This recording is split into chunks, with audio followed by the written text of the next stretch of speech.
हमारे साथ स्टूडियो में मौजूद हैं साबिक टेस्ट विकेट कीपर बल्लेबाज कामरान अकमल साहब। खुशामदीद कहेंगे आपको। कामरान अकमल साहब को कामरान अकमल 29 साल बाद पाकिस्तान आईसीसी के किसी इवेंट की मेज़बानी करने जा रहा है। आप ख़ुद भी इन मैदानों में खेल चुके हैं, कई यादगार इनिंग्स भी खेली हैं। फिर पाकिस्तान की बदकिस्मती के बैनुल-अक़वामी क्रिकेट पाकिस्तान से रूठ गई। आप भी दयार गैर में अपनी होम सीरीज़ खेलते रहे। एक बार फिर ये सूने मैदान जब तमाम बैनुल-अक़वामी टीमों की आमद से आबाद होंगे तो क्या एहसासात हैं आपके बतौर क्रिकेटर और पाकिस्तानी? देखिए, पाकिस्तानी तो बड़ी खुशी की बात है और इतने अरसे बाद आईसीसी इवेंट मिल रहा है और उससे अच्छी जो चीज़ है, आप देखिए स्टेडियम दोबारा नए बनाए गए हैं, कितने जल्दी काम किया गया, लोगों को कैपेसिटी बढ़ाई गई है और एक मेरे ख्याल से आज से क्या 2-4 दिनों से एक मेला सा लगना शुरू हो गया पाकिस्तान में और ख़ुशी की बात है बिंगे पाकिस्तानी टीमें आ रही हैं।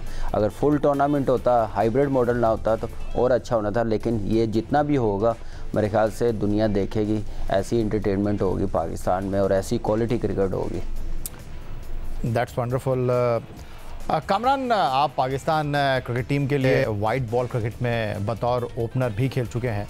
अब पाकिस्तान को इंजरीज़ की वजह से साइम अयूब की खिदमत हासिल नहीं। फ़खर जमान जून 2024 के बाद कमेटी में वापस आए हैं।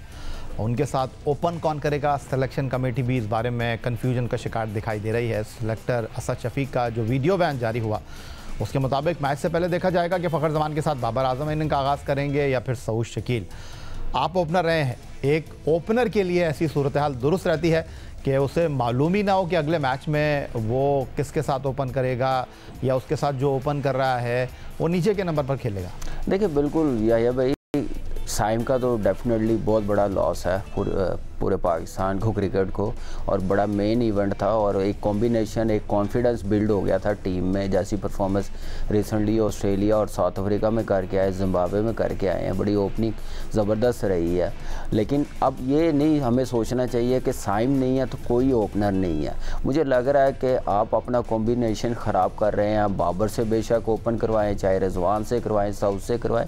देखिए, इन्होंने पहले इतनी ओपन की नहीं हुई, ठीक है T20 में करते रहे हैं, लेकिन one day cricket different ball game है, वहाँ पे 50 ओवर्स है, आपको मिड ऑर्डर भी उतना स्ट्रॉन्ग रखना पड़ता है। रिजवान और बाबर ने अगर 25-30 ओडीआई मैचेस में अगर ओपन की होती तो मैं कहता ठीक है, लेकिन अभी मेरे ख्याल से टू रिस्की है। लेकिन लेट्स सी, फ़खर के लिए भी मेरे ख्याल से इतना आसान नहीं होगा। एक कमबैक करना और वैसा इंटेंट, वैसी अप्रोच दिखाना इतना इजी नहीं होता, चाहे जितना मर्जी बड़ा प्लेयर हो। तो कहीं ना कहीं मुझे लग रहा है कि टीम थोड़ी सी अंडर प्रेशर है, कंफ्यूज लग रही है। जैसी टीम अनाउंस की है, इससे बेहतर कर सकते थे क्योंकि हमारे पास ऑप्शन बड़ी अच्छी थी। साइम के बाद आप देखें इमाम था, शान था, फिर अब्दुल्ला शफीक था। अगर इनमें से आपने किसी को नहीं लेना तो अभी मैं ये डोमेस्टिक देख रहा था, अवैज़ अजान जो है अंडर 19, उसने 500 किए हुए हैं। शावेज़ एक नया लड़का है, शामिर लेफ्टी है, पीटीवी से खेला, इतना ज़बरदस्त वो खेला। मैंने मैचेस देखे हैं। अनफॉर्चुनेटली ये मैचेस देखने के लिए हमारे सेलेक्टर्स आए नहीं। अगर देख लेते तो शायद इनमें से कोई किसी को चांस मिल जाता है, जैसे इन्होंने बैटिंग करके दिखाई है, जैसी परफॉर्मेंस दिखाई है। लेट्स सी, हमारी दुआ बिंगे पाकिस्तानी की हमारी टीम अच्छा परफॉर्म करे, हमारी कंडीशन है, एक कॉन्फिडेंस बिल्ड हुआ है। लेकिन अब इस सोच में ना रहे कि बाबर से करवाएं, साइम नहीं है, तो एक क्लियर माइंड के साथ जाना पड़ेगा। और इंटेंट आजकल की मॉडर्न डे की क्रिकेट आपको पता है कैसी है, उसके साथ आपको मोमेंटम बनाना पड़ेगा। अच्छा कामरान अकमल साहब, आप विकेट पीछे भी अपने फ़राइज़ अंजाम देते रहे हैं। पाकिस्तान के कामयाब विकेट कीपर्स में आपका शुमार होता है। सिलेक्शन कमेटी ने उस्मान खान को मोहम्मद रिजवान के सेकंड विकेट कीपर के तौर पर स्क्वाड में शामिल किया है। उस्मान खान का वनडे इंटरनेशनल डेब्यू नहीं हुआ है और 18 T20 बैनुल-अक़वामी मुकाबलों में जहां उस्मान खेले हैं वो इसमें बतौर बैटर भी नाकाम रहे हैं, क्योंकि वो सिर्फ 18 T20 बैनुल-अक़वामी मुकाबलों में 15.46 की औसत से महज 232 रन बना सके हैं। लेकिन उनमें सिर्फ 5 T20 इंटरनेशनल में विकेट कीपिंग की खिदमत उनसे हासिल की गई और उनके रिकॉर्ड में इन मैचों में 2 स्टंप ही दिखाई दे रहे हैं। आपने डोमेस्टिक सतह पर भी विकेट कीपर्स देखे हैं, आपको लगता है कि Usman Khan second wicket keeper के तौर पर एक बेहतर चॉइस हो सकते हैं? या भाई, मेरे ख्याल से टू इसकी मेरे ख्याल से एक्सपेरिमेंट किए गए हैं। इस वक्त चैम्पियंस ट्रॉफी की सिलेक्शन जो बनाई है और इससे बेहतर आप बना सकते थे। Usman Khan no doubt champions cup में उसने अच्छी परफॉर्मेंस की है, T20 खेलता रहा। आप जब आपको पता है कि आपने सेकंड विकेट कीपर अनाउंस किया तो आपको स्पेशलिस्ट के साथ जाना चाहिए। अल्लाह ना करे ड्यूरिंग मैच अगर रिजवान को कुछ होता है तो आप सिर्फ विकेट कीपिंग ही कर सकते हैं, बैटिंग नहीं कर सकते। तो मेरे ख्याल से ये सोच के दूसरा विकेट कीपर रखना चाहिए था। अगर मौका मिलता है तो प्रॉपर विकेट कीपर होता। लेट्स सी कैसा परफॉर्म करता है। मौका तो मुझे नहीं लग रहा, इतने मैचेस नहीं है, पहला मैच न्यूजीलैंड के साथ है, लेकिन आप किसी डोमेस्टिक प्लेयर्स को जिस पे इन्वेस्टमेंट की हुई है, हसीब उल है, हारिस है, रोहेल नज़ीर है और कई लड़के हैं, आप उनमें से देख लेते तो ज़्यादा बेहतर होना था, ना कि आप उस्मान खान पार्ट टाइमर को साथ रखते, क्योंकि ये बैटिंग नहीं कर सकेगा। अगर ड्यूरिंग मैच रिजवान को अल्लाह ना करे कोई इंजरी होती है तो सिर्फ विकेट कीपिंग करेगा, तो विकेट कीपर ये स्पेशलिस्ट नहीं है, पार्ट टाइमर है। ये सोचा नहीं है मेरे ख्याल से, बस वो जो अब मैं क्या बोलूँ कि जो उनको पसंद लगा, जो कॉम्बिनेशन बेहतर लगा उन्होंने अनाउंस किया, लेकिन हमें जो नज़र आ रहा है कि टीम में कॉम्बिनेशन बनता हुआ नज़र नहीं आ रहा। काफ़ी चीज़ें मिसिंग है। आप देखें पूरा स्क्वाड देखें, उसमें क्या क्या चीज़ें हम लोग मिस कर रहे हैं। दूसरी टीम में कितने स्पिनर्स लेके आ रहे हैं, ओपनर्स कितने हैं, हमारे पास एक ओपनर है वो भी 6-8 महीने के बाद आया, उसकी अप्रोच क्या होगी, उस पर भी प्रेशर होगा। तो ये सारी चीज़ें सोच के ICC का इवेंट सामने रख के फिर बनानी चाहिए थी टीम, और इतनी लास्ट पे की है। मुझे लग रहा था कि पता नहीं किस प्लेयर्स को कन्विंस कर रहे थे, कौन सा ब्रैडमैन रह गया था जो इतनी लेट टीम अनाउंस की है।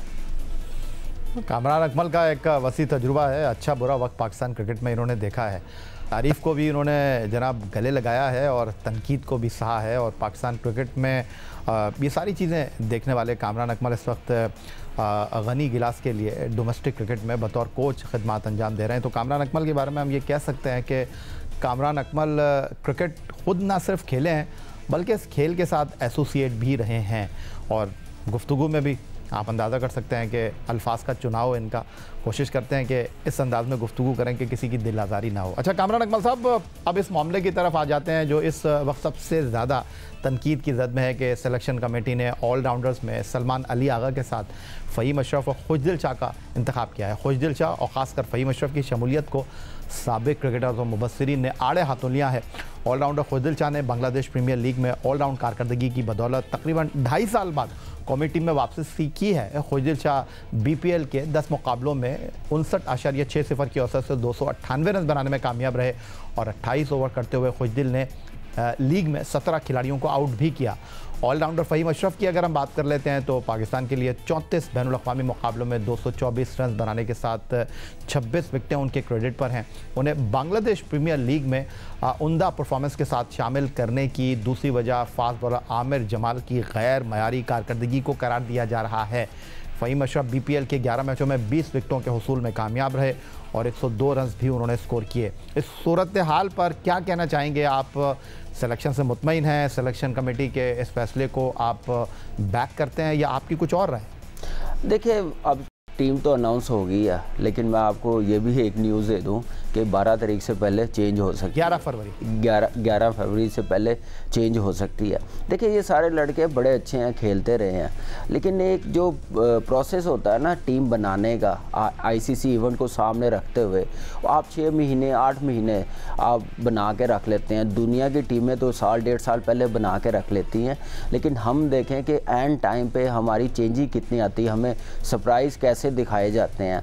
इनको अगर खिलाना था, आपके प्लान का हिस्सा थे, आप कोई आज के सिलेक्टर नहीं बने हुए या आप आज के कप्तान नहीं हैं। आपको सारी डोमेस्टिक सारी चीज़ें सामने रखते हुए आप उस हिसाब से लड़कों को रखते हैं, टीम बनाते हैं। अगर आपने लेके जाना था, आप अपनी टीम के साथ रखते, जिम्बाब्वे खिलाते, साउथ अफ्रीका साथ रखते। जो साउथ अफ्रीका रखे हैं वो आज कहीं पे भी नहीं है, जो मैच भी नहीं खेले। एटलीस्ट एक पिक्चर तो सामने नज़र आती ना, तो वहाँ से एकदम से आके आपने खुशदिल शाह को 2.5 साल के बाद ला के रखा। जो इरफान नियाजी 2 साल से 1.5 साल से टीम के साथ है, खेल रहा है, परफॉर्म कर रहा है, चाहे बैटिंग जितनी भी आती है, फील्डर अच्छा है। आप फिर उन लड़कों के साथ ज़्यादती करते हैं जिनके साथ आप इन्वेस्टमेंट करते हैं, मौका देते हैं। एंड टाइम पे जो मेन इवेंट आता है वहाँ से आप साइडलाइन कर देते हैं। तो ये सारी चीज़ें सामने रखते हुए मेरे ख्याल से ठीक नहीं है। फ़हीम नो डाउट ऑलराउंडर अच्छा है, लेकिन आपने जैसे आमिर जमाल की बात की है, क्या कसूर था आमिर जमाल का ऑस्ट्रेलिया सीरीज़ में? अगर उसने टॉप की परफॉर्मेंस की है, डेब्यू की है, क्या उसके बाद आप उसको खिला नहीं सकते थे? आपको नहीं पता था आपका फास्ट बॉलिंग ऑलराउंडर कितना मिस है और आपकी टीम में कॉम्बिनेशन नहीं बन रहा? आप बेशक अच्छे मैचेस नहीं किए, आप खिलाएं तो सही, आप मौके तो दें। आपको जो अच्छे लगते हैं आप उनको 30-30 मैच दे देते हैं, 20-20 मैच दे देते हैं। जो आपको अच्छा नहीं लगता आप उसको फ़ौरन एक साइड पे कर देते हैं। एक फ्यूचर नज़र आ रहा था कि सेट होना चाह रहा है, आपने ख़ुद उसको ख़राब किया। यही दो ऑप्शन थी, इन दोनों में से उन्होंने फ़हीम को देखा जो फॉर्म में है, उसको देखा कि वो इंजरी का शिकार है, उसको सही से डील नहीं किया गया, सही से खिलाया नहीं गया, तैयार नहीं किया गया और उसकी वजह से वो आज टीम का हिस्सा नहीं है। फिर आप देखें स्पिनर एक रखा हुआ, दुनिया में 4-4 स्पिनर हैं, 3-3 स्पिनर्स हैं, हमने एक स्पेशलिस्ट रखा हुआ, वो भी मिस्ट्री स्पिनर्स है। अगर उसको मार पड़नी शुरू होगी जैसी विकेटें पाकिस्तान में होती हैं, आपको पता ट्रू बैटिंग पिचेस बनती हैं, तो फिर कौन संभालेगा? कौन आके मिडल में आके आपको बचाएगा? क्या खुशदिल बचाएगा? सलमान अली आगा बचाएगा? आप देखें कि आप 2-3 साल से यही प्रॉब्लम में नज़र आ रही है पाकिस्तान की टीम। जब शादाब खेल रहा होता था, कोई दूसरे को खिला नहीं रहे होते थे, नवाज़ को खिला रहे होते थे, वो भी स्ट्रगल करते हुए नज़र आ रहे थे। हम यही कह रहे थे कि स्पिनर बनाएं जो बीच में आके आपको आउट करके दे। दुनिया की टीमों में कर रहे हैं, हम लोग उस पर काम नहीं कर रहे, इम्प्लीमेंट नहीं कर रहे, लेकिन वही चीज़ नज़र आ रही है कि वो बॉक्स आपने बिल्कुल खाली छोड़ दिया। वहाँ पे फास्ट बॉलर्स तो नहीं आके बॉलिंग करेंगे 15 ओवर्स के बाद, 10 ओवर्स के बाद। वहाँ आपका स्पिनर्स जो विकेट टेकिंग होगा उसको रखना पड़ेगा। सुफियान को रखा, एकदम से साइडलाइन कर दिया। तो मुझे कोई पॉलिसी नज़र नहीं आई जो बेहतर कर सकते थे, टीम और बेहतर बना सकते थे। नो डाउट कोई नीयत पे शक नहीं है, लेकिन यह है कि इन्होंने जो कॉम्बिनेशन देखा, लेकिन जो कंडीशन के मुताबिक है मुझे समझ नहीं आ रही। ना ओपनर्स हैं ना स्पिनर्स हैं आपके पास, और आप देखें मिड ऑर्डर इतने रख लिए हुए हैं। विकेट कीपर दूसरा अगर जो जिस टाइप का चाहिए था उस टाइप का आपने रखा नहीं है। तो मुझे लग रहा है कि कंफ्यूज होकर टीम अनाउंस की है।